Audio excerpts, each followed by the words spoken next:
Hello जी दोस्तों। आज हम नए वीडियो की शुरुआत कर रहे हैं जिसमें एक बहुत ही महत्वपूर्ण टॉपिक है प्रशिया। प्रशिया एक जर्मनी का बहुत महत्वपूर्ण स्टेट था।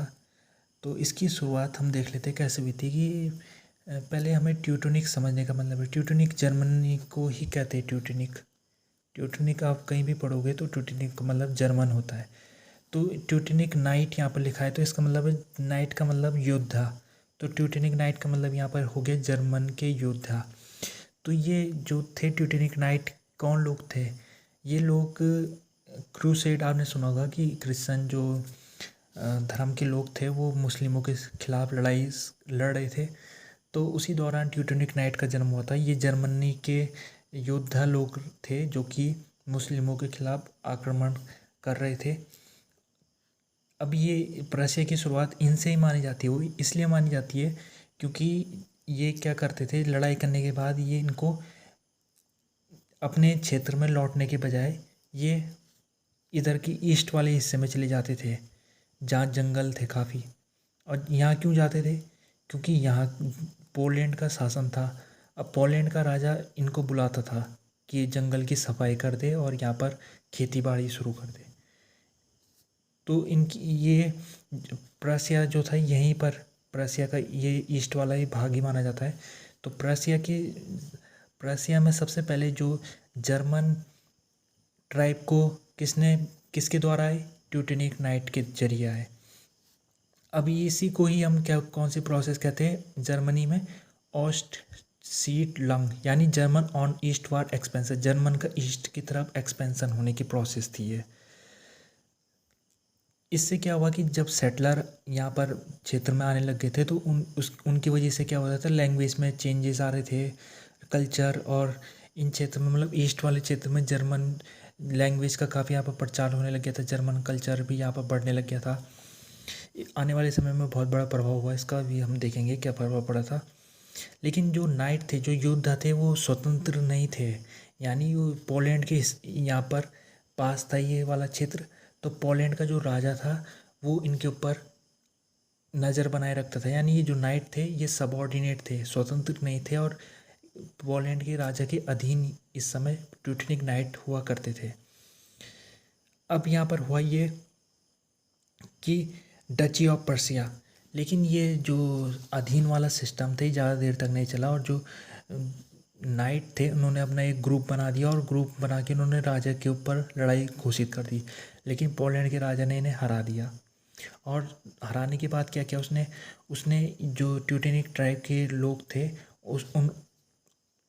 उनका जो नेता था उसको उपाधि दी थी डची ऑफ पर्सिया की। डची ऑफ पर्सिया, इसका मतलब ये है कि वो डची का यहाँ पर मतलब ये है कि वो जो डची मतलब सबऑर्डिनेट को हम डची कहते हैं। वो जो पोलैंड का राजा है उसका सबऑर्डिनेट रहेगा ट्यूटनिक नाइट का नेता। ये यहाँ पर बात कह दी गई। यानी इससे क्लियर हो गया अब ये बात कि डची ऑफ पर्सिया बनने के बाद जो भी ट्यूटनिक नाइट के लोग थे उनका पोलैंड के अधीन उनको मान लिया गया। यानी वो कभी भी अपनी स्वतंत्रता घोषित नहीं कर सकते बिना पोलैंड की इजाज़त के। तो ये जब सिचुएशन आ गई थी उसके बाद क्या हुआ कि एल्बर्ट वन जो इनका नेता था ट्यूटनिक नाइट का, उसको डची ऑफ पर्सिया जब बना दिया गया था तो वो जो था प्रोटेस्टेंट धर्म को मानने वाला था। और वो इसके साथ साथ वो होहेजोलेन डायनेस्टी का भी था। ये बहुत महत्वपूर्ण है। होहेजोलेन डायनेस्टी जो है ये पर्सिया की आने वाले टाइम में जब पर्सिया को यूनिफाई कर दिया गया था तो जो राजा था वो इसी हाउस से आता था, होहेजोलेन। अच्छा, तो यहाँ पर एक और चीज़ है कि एक दूसरा ब्रेडनबर्ग एक जगह जो कि यहाँ पर है, ब्रेडनबर्ग भी का जो राजा था वो भी प्रोटेस्टेंट धर्म को मानने वाला था और वो भी होहेजोलेन डायनेस्टी के हाउस से आता था। तो इसमें क्या हुआ कि एक समय में इन दोनों का विवाह संबंध बन गया था। यानी ब्रेडनबर्ग और इधर जो पर्सियन नाइट थे उनके बीच में जब विवाह संबंध हुआ तो क्या हुआ कि विवाह संबंध यहाँ का जो राजा था उसका बेटा नहीं हुआ तो क्या हुआ कि इसका तो जो इसका क्षेत्र था वो इसके पास चले गया। ठीक है, तो अब दोनों का यूनिफिकेशन हो गया, ब्रेडेनबर्ग और प्रसिया यूनिफाई हो गए। लेकिन ये यूनिफिकेशन जब हुआ तो दोनों क्षेत्र कटे रहे। यानी अभी ये जो प्रसिया था आपका वो यहाँ तक था शुरुआत में, प्रसिया जो शुरुआत में यहाँ तक था, यहाँ तक था, और ब्रेडेनबर्ग यहाँ पर था छोटा सा। ये जो बीच का क्षेत्र है ये अभी पोलिस यानी पोलैंड के पास था, पोलैंड। तो इसके तहत जब ये इन दोनों का मिलाप हुआ तो मिलाप किस तरह का था कि बीच का जगह अभी आपस में मिली नहीं थी इनकी, यानी ये प्रसिया हो गया और ये ब्रेडेनबर्ग हो गया। अब इसके बाद क्या हुआ, जब 30 ईयर वार की शुरुआत हुई तो इस दौरान प्रसिया को काफ़ी नुकसान सहना पड़ा। कई देशों ने इसके ऊपर आक्रमण किया, खासतौर में स्वीडन इसके नॉर्थ का पड़ोसी देश है, उसने समय समय में प्रसिया के ऊपर आक्रमण किया, जिसकी वजह से इसको काफ़ी नुकसान भी सहना पड़ा था। अब क्या हुआ यहाँ पर, लेकिन एक राजा था फ्रेडरिक विलियम वन, उसने क्या किया कि एक लड़ाई में उसने सम्मिलित हुआ, नॉर्थर्न वार जिसको कहते हैं, सेकंड नॉर्थर्न वार। उसमें उसने बहादुरी दिखाई, उस बहादुरी का उसको इनाम भी मिला।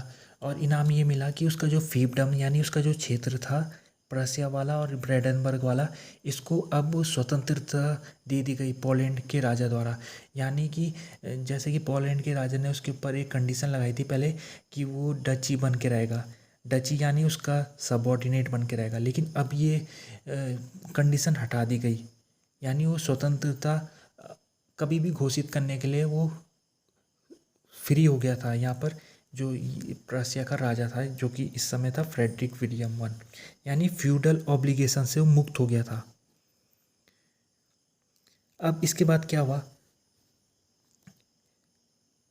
ये जो फ्रेडरिक विलियम वन है इसने काफ़ी अपने मिलिट्री को भी इसने काफ़ी बढ़ावा दिया। और इसके अलावा उसने स्टेट डिस्कनेक्टेड टेरिटरीज, क्योंकि हमने पहले भी पढ़ लिया था कि ये जो टेरिटरी थी इस समय वो डिस्कनेक्टेड थी, आपस में मिली भी नहीं थी। तो क्या थे कि दूसरे देश के जो राजा थे इसके ऊपर आक्रमण आसानी से कर देते थे। तो उसने इस तरीके से अपनाया कि उसने बॉर्डर को उसने काफ़ी मजबूती दी कि कोई भी दूसरा देश यहाँ पर आक्रमण ना कर पाए। अब एडिक्ट ऑफ पोट्सडैम का मतलब कि ये है कि ये भी इसने एक एडिक्ट निकाली थी जिसके तहत ये प्रोटेस्टेंट रेफ्यूजीज़ को भी यहाँ पर इमिग्रेशन के लिए परमिशन मिल गई थी। ये बहुत ज़रूरी है क्योंकि ये खुद ये जो प्रसिया देश था इस समय, या राज्य जो भी कहें हम, वो खुद एक प्रोटेस्टेंट रिलीजन को मानने वाला था। तो इसने क्या किया कि जर्मनी के दूसरे जो लोग प्रोटेस्टेंट थे जिनके ऊपर अत्याचार हो रहा था उनको इसने परमिशन दे दी अपने यहाँ आने को। और वो क्या कर रहे थे, वो ज़्यादा संख्या में आके इस क्षेत्र में आबादी को तेज़ी से बढ़ा रहे थे, क्योंकि आबादी वाले ये जो क्षेत्र था काफ़ी जंगलों से भरा था। तो ये क्या कर रहे थे, जंगलों को काट के वहाँ पर खेती बाड़ी की शुरुआत कर रहे थे। तो पर्सिया की जो पॉपुलेशन थी वो भी काफ़ी तेज़ी से बढ़ रही थी इस समय। अब यहाँ पर आते हैं हम किंगडम ऑफ प्रसिया। अब ये जो प्रसिया था ये मुक्त जब हो गया था, तो मुक्त होने के बाद जाहिर सी बात है कि इसने एक ना एक समय में अपने आप को किंगडम घोषित करना था। तो इसकी आबादी भी तेज़ी से बढ़ रही थी, इसका क्षेत्रफल भी काफ़ी बड़ा था। तो इसने अपने आप को किंगडम घोषित कर दिया। और किंगडम घोषित जब कर रहा था तो एक दिक्कत ये थी कि एक पहले से राजा होली रोमन एम्पायर में पहले से ही हैब्सबर्ग डायनेस्टी का था। तो क्या होगा फिर, तो इसने उससे परमिशन लेने की कोशिश की। तो जो होली रोमन एम्पायर का राजा था उसने कहा कि तुम अपने आप को किंग इन पर्सिया कहोगे, यानी राजा जो पर्सिया का है वो खुद को किंग इन पर्सिया कहेगा, किंग ऑफ पर्सिया नहीं कहेगा। यानी पर्सिया में राजा है, इसका मतलब ये है पर्सिया में राजा है, और इसका मतलब ये है पर्सिया का राजा है। दोनों में डिफरेंस है। यानी छोटा राजा, अभी तक इसे क्या एक तरीके से छोटा राजा ही उपाधि मिल पाई पर्सिया को। यहाँ पर हमें यहाँ पर ये नोट करने की बात है कि पर्सिया का कुछ हिस्सा होली रोमन एम्पायर का भाग था जबकि कुछ नहीं था। आने वाले समय में जब ईस्ट की तरफ यहाँ पर पर्सिया का आगे जब उसका फैलाव हुआ, जिसके तहत उसका पोलैंड का बहुत बड़ा हिस्सा उसके पास आ गया था, तो फैलाव होने वाले जो हिस्सा था वो होली रोमन एम्पायर में नहीं माना गया। यानी पर्सिया का कुछ ही हिस्सा होली रोमन एम्पायर में था और ऑस्ट्रिया का भी कुछ ही हिस्सा था होली रोमन एम्पायर में। यानी ऑस्ट्रिया को जब मैं वीडियो बनाऊंगा तो उसमें आपको बताऊंगा डिटेल से कि ऑस्ट्रिया का जो साम्राज्य था वो बहुत बड़ा था। उसमें हंगरी का भाग भी था, रोमानिया का भी भाग था, मतलब बहुत बड़ा साम्राज्य था। उस इतना बड़ा साम्राज्य को होली रोमन एम्पायर में नई जगह मिली थी। तो ऑस्ट्रिया का थोड़ा सा ही हिस्सा होली रोमन एम्पायर का हिस्सा था और पर्सिया का भी ऐसे ही हिसाब था कि उसका भी थोड़ा सा हिस्सा होली रोमन एम्पायर का था। जबकि ये दोनों जो देश थे या राज्य थे ये काफ़ी बड़े थे और इनका बड़े होने के कारण ये था कि इन्होंने खासतौर में 16वीं या 17वीं शताब्दी में इन्होंने काफ़ी लड़ाई लड़के उन जगहों में इन्होंने कब्जा किया था। लेकिन जिन जगहों में कब्जा किया था उन्हें जगह नहीं मिली होली रोमन एम्पायर में। तो ये नोट करने वाली थोड़ी बात है यहाँ पर। Kingdom of Persia Leopold one जो है वो होली रोमन एम्पायर थे, उन्होंने परमिशन इनको किस तरह से छोटा राजा की परमिशन दी थी। अब यहाँ पर जब ये इन्होंने छोटा राजा बन गए थे तो इन्होंने क्या किया अपने आप को, पहले ये स्टेट ऑफ ब्रेडेनबर्ग पर्सिया के नाम से जाना जाता था। अभी इन्होंने सिंपल क्या नाम रख दिया, बस केवल पर्सिया ही नाम रखा इस जगह का। ब्रेडेनबर्ग को हटा दिया इन्होंने, नाम से हटा दिया। जगह तो वो थी ब्रेडेनबर्ग, अभी भी इनके पास ही थी, लेकिन नाम से हटा दिया। अब फ्रेडरिक फर्स्ट के बाद जो राजा बने वो थे फ्रेडरिक विलियम वन। इनको सोल्जर किंग के नाम से भी जाना जाता है। और ये इन्होंने मतलब मिलिट्री के क्षेत्र में ना तो इन्होंने क्रांति ला दी यहाँ पर। इनके दौर में ही पर्सिया की जो आर्मी थी वो मोस्ट पावरफुल इन यूरोप बन गई थी, one of the most powerful. इस फेडरिक विलियम वन के बाद जो राजा बने थे पर्सिया के वो थे फेडरिक सेकंड, जिनको इतिहास में फेडरिक द ग्रेट के नाम से भी जाना जाता है। और ये बहुत अच्छे फ्लूट प्लेयर थे, यानी फ्लूट को अच्छे तरीके से बजाते थे। और इनकी जो भी स्टैचू आज के दौर में आप देखोगे ना, ज़्यादातर में ये फ्लूट बजाते हुए ही दिखते हैं। लेकिन इसके अलावा एक ये बहुत अच्छे सेनापति भी थे और इन्होंने एक बहुत ही महत्वपूर्ण लड़ाई लड़ी थी। सेलिसिया में इन्होंने कब्जा कर लिया था। सेलिसिया ये वाला हिस्सा है, ये वाला हिस्सा सेलिसिया में आता है। ये पहले ऑस्ट्रिया के पास था, लेकिन ऑस्ट्रिया से इन्होंने लड़ाई लड़के इस वाले इतने बड़े हिस्से को इन्होंने पर्सिया में मिला दिया। और यहीं से ही ऑस्ट्रिया और पर्सिया का दुश्मनी की शुरुआत भी होती है इस लड़ाई से। ऑस्ट्रिया और पर्सिया के बीच में जो सेलेसिया के ऊपर लड़ाई हुई थी, इससे इन दोनों के संबंध बहुत तनाव आना शुरू हो गया था। और ये तनाव लगभग आने वाले 100 साल तक चलता रहा, 1867 तक ये चलता रहा। अब ये है कि इसके अलावा फ्रेडरिक द ग्रेट ने फर्स्ट पार्टीशन ऑफ पोलैंड में भी इन्होंने भाग लिया था। पोलैंड एक देश था जिसके पार्टीशन हुए थे, और पार्टीशन 3 देशों ने मिलकर किए थे। एक प्रसिया, दूसरा ऑस्ट्रिया और तीसरा रसिया। इन तीनों देशों ने मिलकर पोलैंड को ख़त्म कर दिया था। मतलब पोलैंड का जो जितना भी हिस्सा था उसको विभाजन करते करते करते करते तीनों देशों ने पूरा ही लूट लिया। तो सबसे पहले जो लूट शुरू हुई थी, फर्स्ट पार्टीशन हुआ था, वो फ्रेडरिक द ग्रेट के ही दौर में शुरू हुआ था। इसके तहत क्या हुआ, जो डिसकनेक्टेड टेरिटरीज थी, जिसको मैंने आपको बताया था कि ये ब्रेडेनबर्ग है और ये पर्सिया है, अब बीच का हिस्सा पोलैंड के पास है। लेकिन फर्स्ट पार्टीशन के तहत क्या हुआ था, ये हिस्सा प्रसिया को मिल गया था। तो अब क्या हुआ, ब्रेडेनबर्ग वाला हिस्सा प्रसिया से जुड़ गया। यानी जो डिसकनेक्टेड वाली समस्या थी उसका सॉल्यूशन हो गया था। प्रसिया इतने बड़े क्षेत्र में फैल गया था, सेलिसिया का क्षेत्र भी आ गया था। तो इतना बड़े क्षेत्र में अब पर्सिया का यहाँ पर स्थापत्य जमा हो गया था, अधिपत्य। अब क्या हुआ, फ्रेडरिक ने अपने आपको किंग ऑफ पर्सिया घोषित कर दिया। उसने कहा भाई कोई छोटा राजा वाली बात नहीं है, अब मैं किंग हूँ, बस किंग ऑफ पर्सिया। पहले क्या था, किंग इन पर्सिया, अब हो गया किंग ऑफ पर्सिया। क्योंकि जाहिर सी बात है, अब इतना बड़ा क्षेत्रफल में पर्सिया का यहाँ पर अधिपत्य जमा हो गया था, तो वो खुद को अब छोटा राजा थोड़ा ना मानेगा। इसके अलावा जो फ्रेडरिक द ग्रेट थे वो बहुत इनलाइटेड एब्सोल्यूटिज्म के मानने वाले थे। यानी ये जो इनलाइटेड एब्सोल्यूटिज्म जो राजा थे या रानी थी, वो क्या करते थे कि वो एब्सोल्यूटिज्म को तो मानते थे, यानी वो किसी तरह से डेमोक्रेसी को तो जगह नहीं देते थे, वो एब्सोल्यूट सिस्टम में भरोसा करते थे, लेकिन साथ में वो इनलाइटेंड की विचारधारा को भी मानते थे। यानी इनलाइटेंड की विचारधारा का मतलब ये है कि टॉर्चर को एबोलिश करना, या सर्फडम, यानी जो सर्फडम जिसको हम क्या कहते हैं, गुलामी, उसको ख़त्म करना, या फिर जो सिविल कोड देना, या फ्रीडम ऑफ प्रेस, या फ्रीडम मैटर ऑफ जस्टिस, ये जो कानून है उसमें दखल नहीं देना। ये जो राजा इन विचारधारा को मानते थे उनको इनलाइटेंड कहते थे।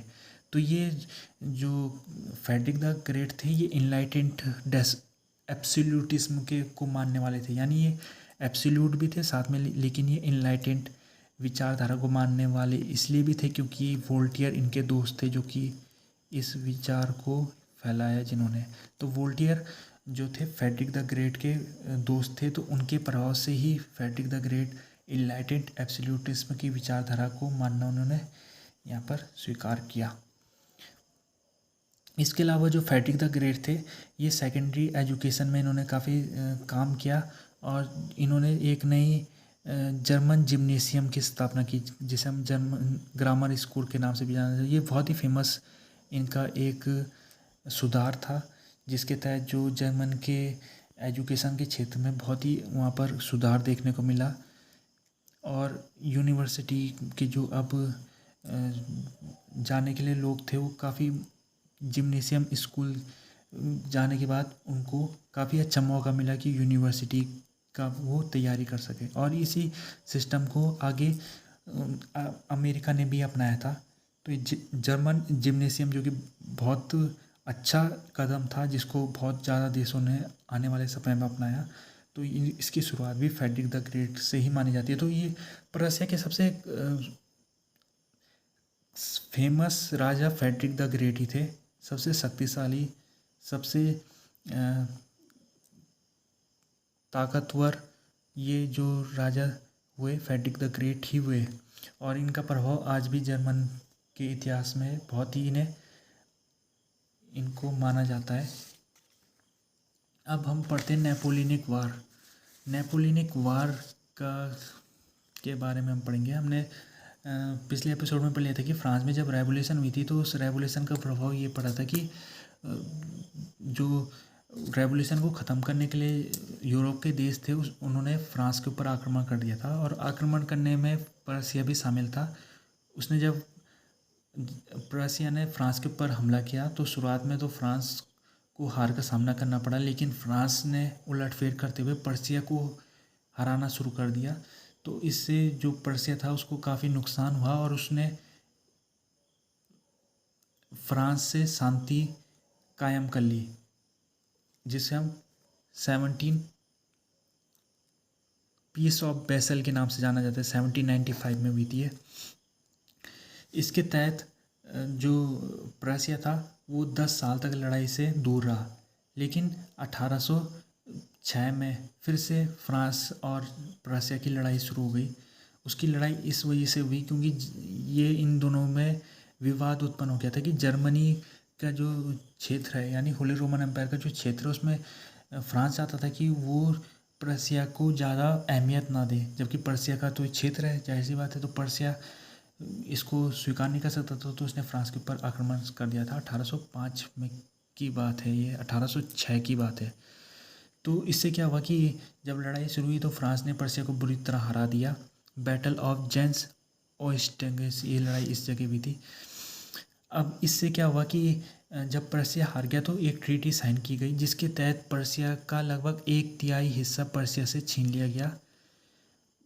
और कौन सा हिस्सा छीना गया? जो उसे पोलैंड वाला हिस्सा, जो पोलैंड से उसने कब्जाया था, यानी ये वाला हिस्सा, लगभग ये इतना बड़ा हिस्सा उसका छीन लिया गया, और इसको डची ऑफ वारसो में मिला दिया गया। डची ऑफ वारसो, ये हिस्सा प्रशिया से छीन लिया गया, यानी लगभग प्रशिया का 1/3 हिस्सा, टोटल प्रशिया का 1/3 हिस्सा नेपोलियन द्वारा डची ऑफ वारसो में मिला दिया गया।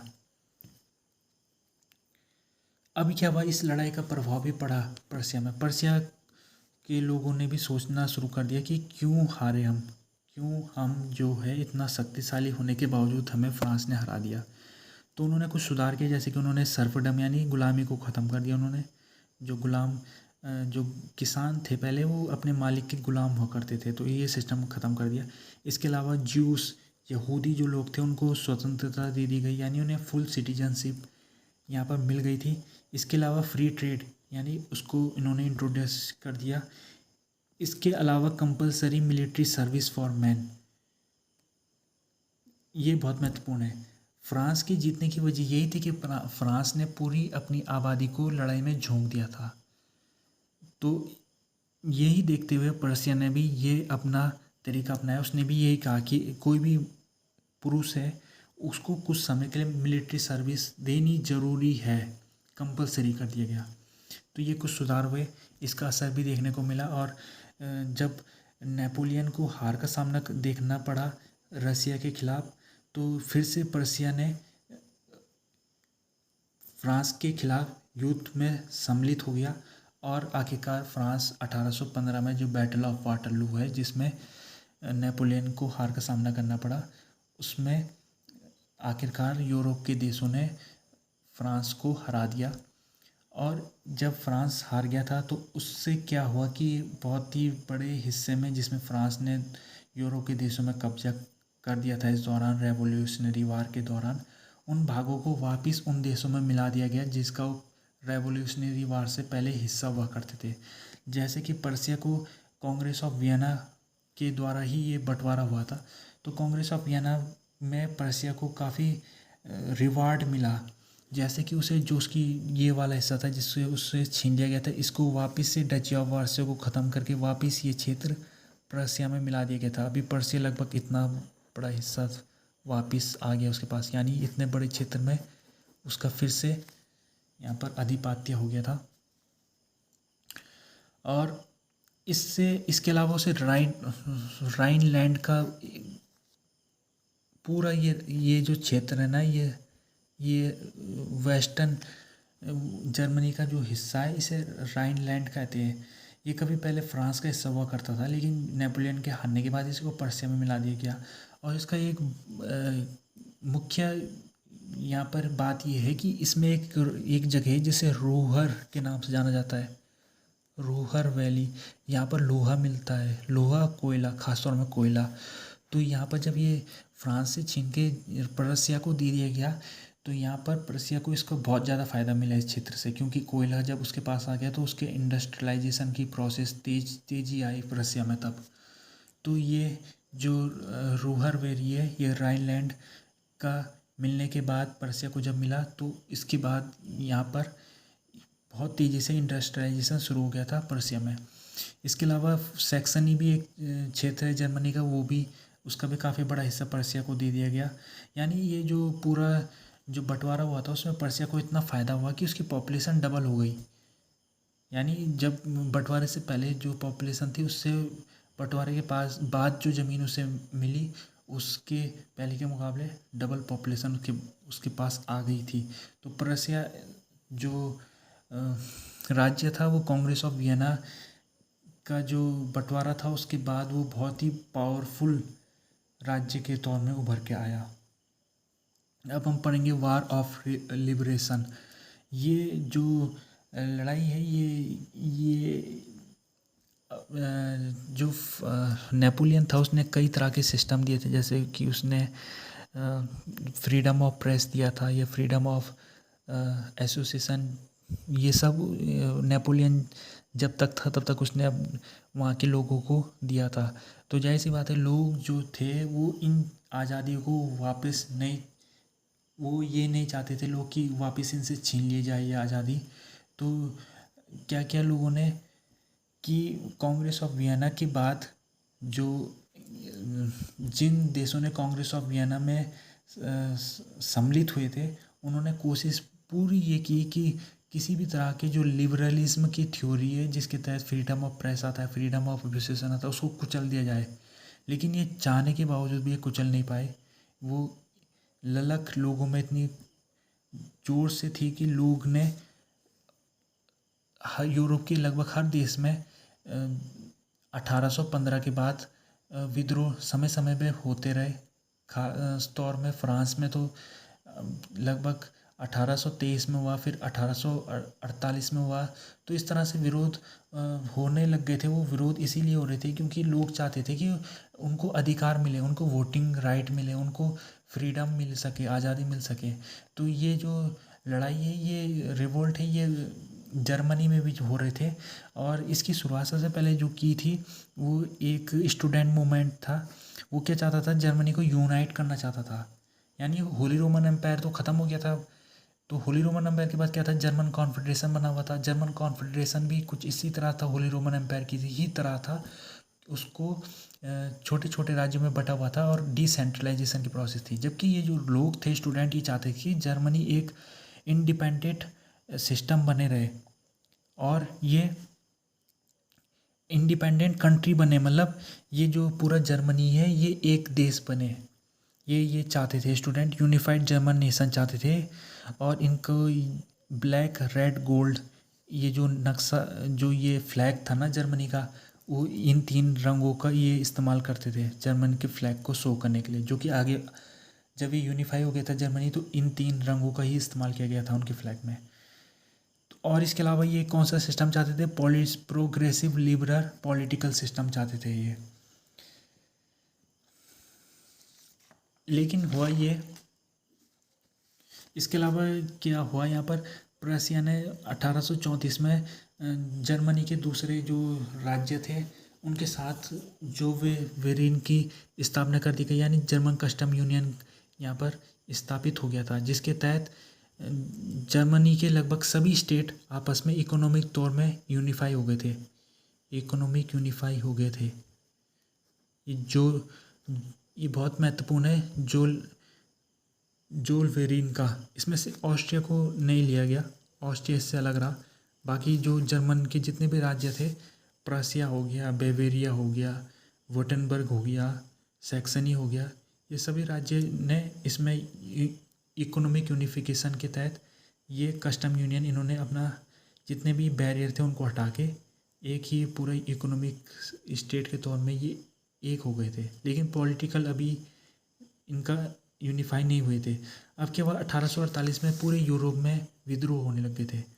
और विद्रोह क्यों हो रहे थे, वो इसीलिए हो रहे थे कि लोग आज़ादी चाह रहे थे और ज़्यादा से ज़्यादा freedom of expression, freedom of political association, इस तरह से जो अधिकार है उनके लिए ये विद्रोह हो रहे थे 1848 में। और इस जैसे सबसे पहले ये फ्रांस में शुरू हुआ और फ्रांस के बाद ये जर्मनी में भी पहुंच गया था।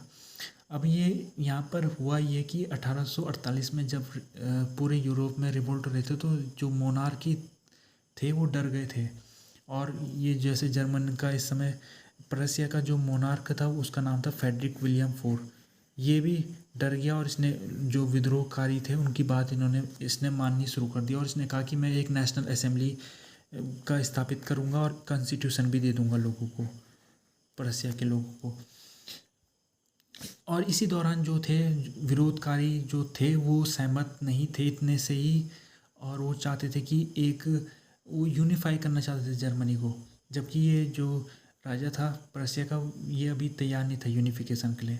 तो इन्होंने क्या किया, जो यूनिफिकेशन करना चाहते थे, इन्होंने फ्रैंकफर्ट पार्लियामेंट बुलाई, जिसके तहत इन्होंने फ्रेडरिक विलियम को कहा कि आप यूनिफाई जर्मनी का राजा, आपको हम स्वीकार करते हैं। लेकिन फ्रेडरिक विलियम फोर ने मानने से इनकार कर दिया। उसने कहा कि मैं ऐसी किसी पार्लियामेंट की बात नहीं मानूंगा, क्योंकि और भी तो राजा है। जर्मन जो स्टेट है वो 22 जर्मन कॉन्फेडरेशन 22 स्टेट से बना हुआ था। 22 स्टेट में 22 राजा थे। अब 22 राजा में से एक राजा पर्शिया सबसे बड़ा था। तो ये क्या चाहते थे कि पर्शिया को राजा बना दिया जाए सब पूरा जर्मनी का।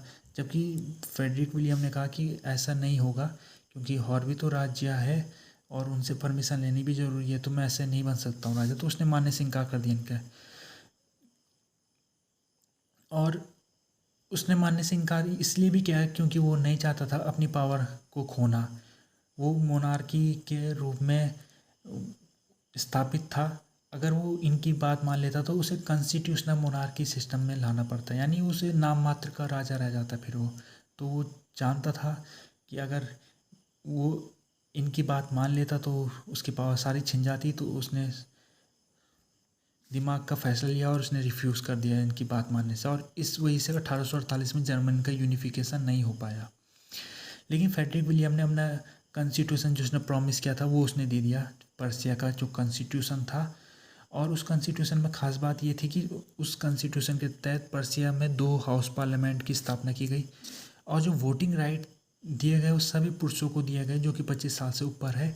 लोअर चैम्बर यानी लोअर चैम्बर जो हाउस ऑफ रिप्रेजेंटेटिव होता है उसके तहत चुनाव होने थे, और चुनाव में 25 साल से ऊपर जितने भी पुरुष थे सबको वोटिंग राइट दिया गया। लेकिन महत्वपूर्ण बात ये कि वोटिंग राइट जो है वो क्लास सिस्टम में था, यानी जो वेरी रिच, यानी जो व्यक्ति बहुत ही ज़्यादा रिच थे 4% लोग, और रिच उसके बाद थोड़ा कम रिच 8% लोग, और ये 82% लोग, इनके पास वोटिंग राइट सेम थे।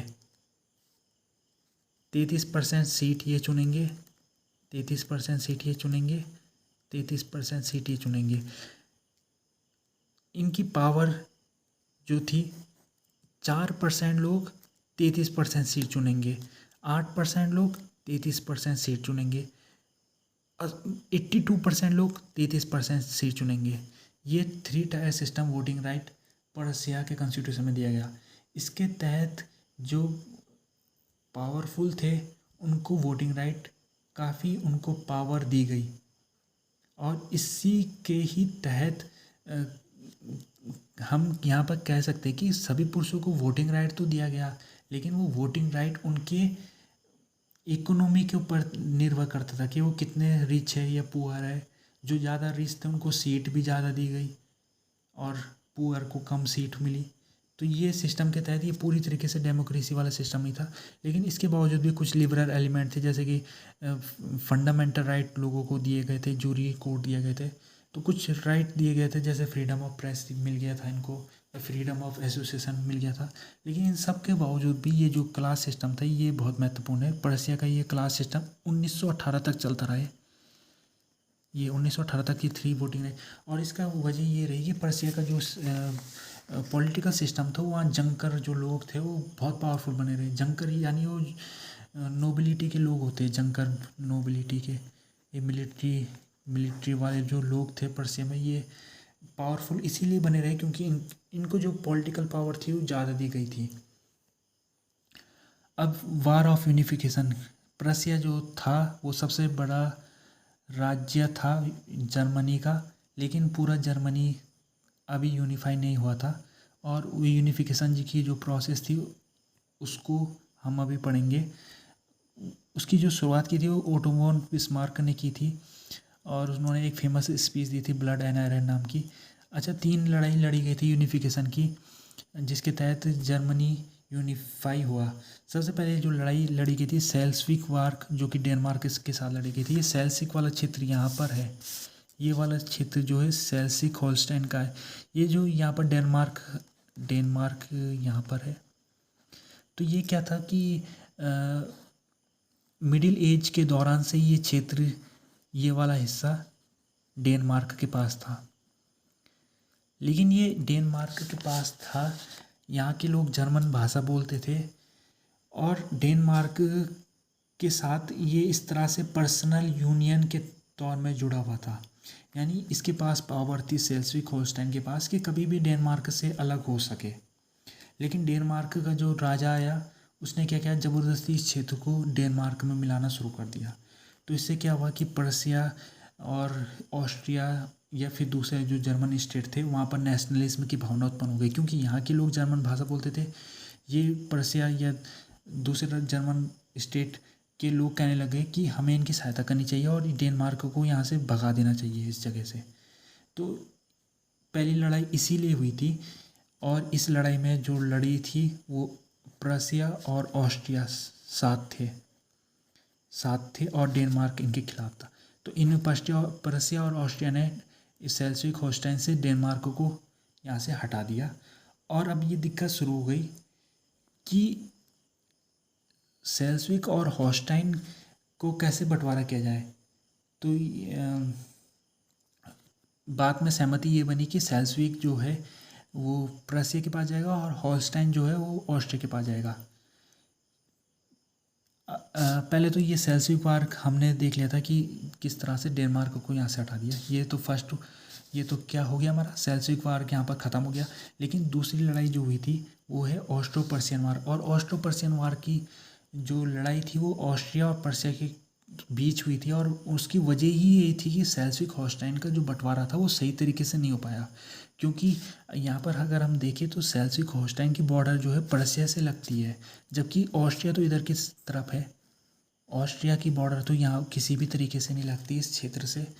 तो किस तरह से पर्सिया चाहता था, क्योंकि उसकी बॉर्डर सेल्सिक हॉलस्टाइन से लगती है, तो उसको पूरा सेल्सिक हॉलस्टाइन पर्सिया को मिलना चाहिए, पर्सिया का ये कहना था। जबकि ऑस्ट्रिया कहना यहाँ पर ये कह रहा था कि जब हमारे बीच में ट्रीटी हुई है कि एक तुम्हारे पास रहेगा और एक हमारे पास रहेगा, तो इसको मानना चाहिए।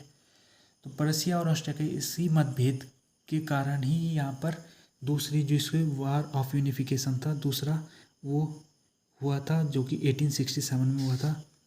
इसके तहत पर्सिया ने ऑस्ट्रिया को हरा दिया, और ये आखिरी लड़ाई थी जो कि पर्सिया और ऑस्ट्रिया के तनावपूर्ण संबंध, जो कि लगभग 100 साल तक चले आ रहे थे, इस लड़ाई के बाद वो ख़त्म हो गए।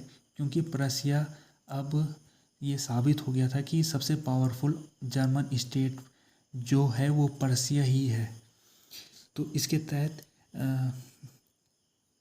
ऑस्ट्रिया जो है उसको जर्मन कॉन्फेडरेशन को यहाँ पर नष्ट कर दिया गया, और उसके जगह में दूसरा कॉन्फेडरेशन लाया गया जिसे हम नॉर्थ जर्मन कॉन्फेडरेशन कहते हैं। ये लगभग इतना वाला हिस्सा ये सब मिल गया था। ये जो क्षेत्र है ये पर्सिया और इसके अलावा कुछ और जर्मन स्टेट, इन सब क्षेत्रों ने मिलके नॉर्थ जर्मन कॉन्फेडरेशन बना दिया था। लेकिन अभी भी साउथ वाला हिस्सा नहीं मिला था। अब वो कब मिला? तीसरी लड़ाई में, जो कि फ्रैंको पर्सियन वार, जो कि 1870 में हुई थी। और इसकी वजह काफ़ी गहरी है। इसको अभी हम जब इसको डिटेल से पढ़ेंगे वार ऑफ यूनिफिकेशन, तो उसमें हम देख लेंगे। लेकिन इस लड़ाई में जो पर्सिया था उसने फ्रांस को हरा दिया था, और इससे हुआ ये कि जो साउथ वाले स्टेट थे वो भी अब नॉर्थ वाले स्टेट में मिल गए थे। जिस साउथ के स्टेट का नाम बताया तो मैं, बैडन वुटनबर्ग बेवेरिया, ये 3 साउथर्न स्टेट थे जो कि इससे पहले नॉर्थ जर्मन कॉन्फेडरेशन से बाहर थे। लेकिन इस लड़ाई में जब पर्सिया की जीत हो गई, या पर्सिया को जब ज़रूरत महसूस हुई फ्रांस के खिलाफ, तो ये 3 पर्सिया की सेना में इन्होंने सहायता दी। और जब सहायता दी और पर्सिया जब जीत गया, तो ये 3 भी जर्मनी का यूनिफिकेशन जब हो रहा था, तो ये 3 भी सम्मिलित हो गए। अब ये जो जर्मनी का यूनिफिकेशन अब हो गया था इस लड़ाई के बाद, लेकिन इस जर्मन यूनिफिकेशन में ऑस्ट्रिया शामिल नहीं था। ऑस्ट्रिया शामिल नहीं हुआ, वो इसीलिए नहीं हुआ क्योंकि ऑस्ट्रिया का एक अलग सा बड़ा सा साम्राज्य था, और वो अपना बड़ा सा साम्राज्य को खोना नहीं चाहता था, तो इसमें वो सम्मिलित नहीं हुआ। और जो ये यूनिफिकेशन हुआ, ये पेरिस के सामने जो फ्रांस के राजा का महल है, वर्सलिस एक जगह, वहाँ पर जर्मन के राजा को वहाँ पर उसका राजरोहण किया गया। तो पर्सिया का राजा को आखिरकार उस जगह में वहाँ पर राजा का मुकुट पहनाया गया, या राजा का ताज पहनाया गया। तो 1871 की बात है, 18 जनवरी की, जब विलियम को जर्मन का एम्परर घोषित किया गया। जर्मन का तो विलियम जो थे इससे पहले पर्सिया के राजा थे, और जब उनको राजा बना दिया गया, तो अब वो पर्सिया के राजा के साथ साथ वो पूरे जर्मनी का राजा के तौर में भी उनको जगह मिल गई थी। अब हम पढ़ते जर्मन एम्पायर। अब जर्मनी का यूनिफिकेशन हो गया था, उसके बाद पर्सिया की भूमिका गहरी।